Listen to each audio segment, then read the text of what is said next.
Ce chapitre, l'on va voir ce qu'il faut avoir comme info indispensable dans un roadbook.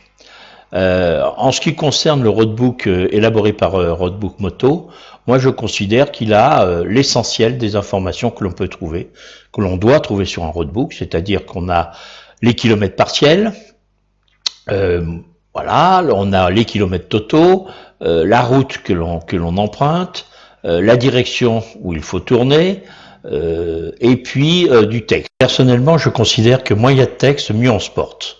En effet, si on est seul, lire le texte et conduire, ça devient un peu l'enfer. Ce sont des notes de mon vieux comparse Jacques.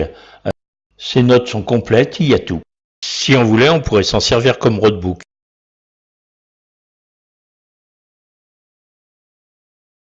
Le roadbook du Monte-Carlo 84, ben vous voyez, il y a les partiels, les kilomètres totaux, les directions, les panneaux indicateurs, les numéros de route, les schémas d'intersection, les panneaux de village, voilà, regardez. D'ailleurs, on voit bien que c'est de 84, puisqu'il y a encore la station Antar et la station Avia. Par exemple, le Monte-Carlo historique 2016, donc exactement les mêmes infos.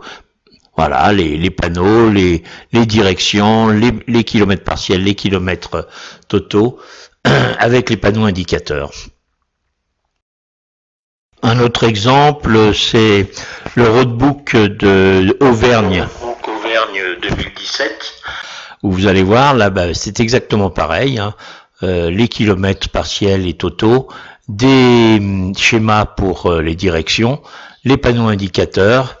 Voilà, donc c'est exactement pareil, sauf que il y a une colonne supplémentaire parce que on va faire des indications touristiques. Donc dans cette colonne, on mettra des indications touristiques, voilà, comme ça.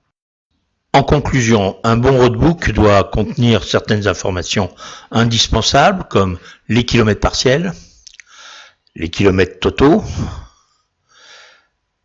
le type et le numéro de la route, départementale, nationale, le schéma du carrefour que l'on va croiser, les panneaux indicateurs et enfin les commentaires et les observations éventuelles.